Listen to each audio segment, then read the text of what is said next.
पश्चिमी बंगाल में सिवड़ी जिले के अंतर्गत सरकार रायपुर नामक ग्राम है। वहाँ चैतन्य महाप्रभु के पार्षद मुरारी गुप्त के सहित बाल रूप निताई गौर विग्रहों की सेवा उनके भाई के वंशजों द्वारा कई पीढ़ियों से होती आ रही है। एक समय ऐसा आया जब उस वंश में श्री विग्रहों की सेवा करने वाला कोई न रहा। ग्राम के सब लोग महामारी और मलेरिया के प्रकोप के कारण ग्राम छोड़कर चले गए। कुछ दिनों में गांव जंगल के रूप में परिवर्तित हो गया। निताई गौर का मंदिर भी ध्वस्त हो गया और श्री विग्रह कूड़े के नीचे दब गए। पास के गांव के लोग इस जंगल का उपयोग ढोर चराने के लिए करते थे।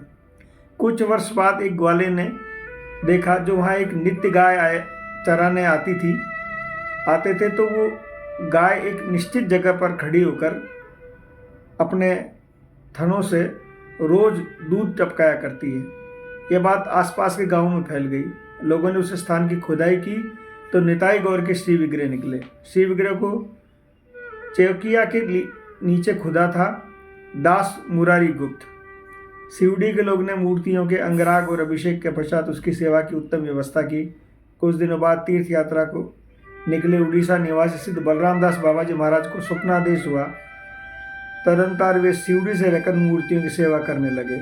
श्रीमती चंद्रशशी गोस्वामी नदिया जिले के अंतर्गत डेला गांव के प्रसिद्ध और धनी मुखोपाध्याय वंश की कुलवधू थी। वे अपने जमींदारी के किसी काम से सिवड़ी गई और गौर निताई के मंदिर के निकट एक मकान लेकर रहने लगे। नित्य प्रति बाल रूप गौर निताई के मनोहर मूर्तियों के दर्शन करती और 1 मन दूध की खीर का भोग लगाती।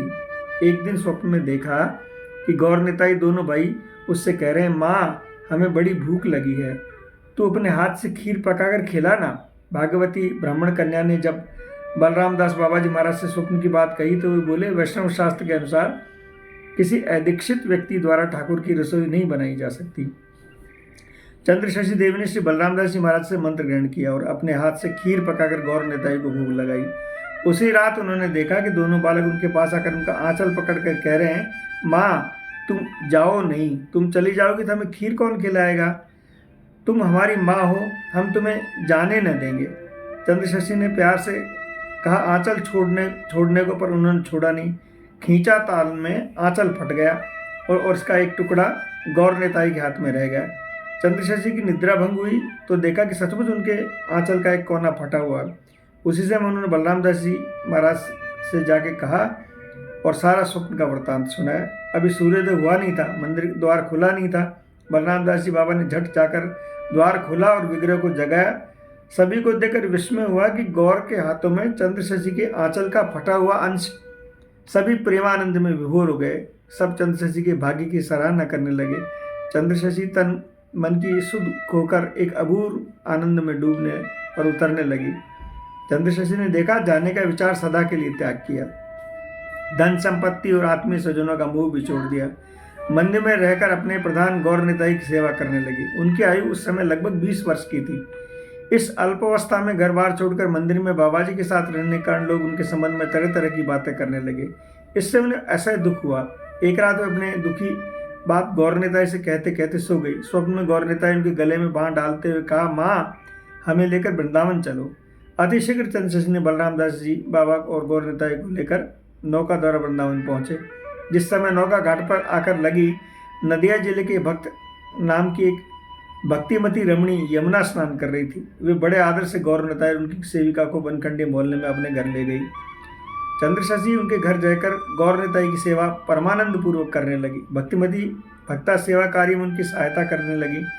चंद्रशशी भक्ता देवी को दीदी कहकर पुकारती। मोहल्ले के लोग भक्ता देवी को पीसी माँ, बुआ जी कहकर पुकारते, इसलिए चंद्रशशी को भी पीसी माँ कहने लगे।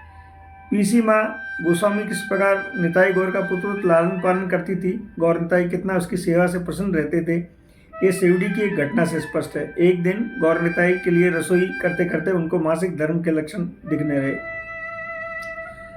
वे रसोई से बाहर आकर मंदिर के सामने आंगन में लेट रही और निताई गौर की ओर देख देख कर अश्रु प्रभावित करने लगी। आज मेरे गौर निताई को मेरे हाथ की रसोई का भोग न लग सकेगा। इस बात का दुख करते करते उन्होंने जैसे जागृत अवस्था में स्वप्न देखा। निताई गौर दोनों भाइयों ने उनके निकट आकर कहा, माँ दुखी की कोई बात नहीं है, तुम हमारी माँ हो और हम तुम्हारी प्रतिपाल संतान। तुम भी वही करो जो साधारण जननी ऐसी अवस्था में करती है।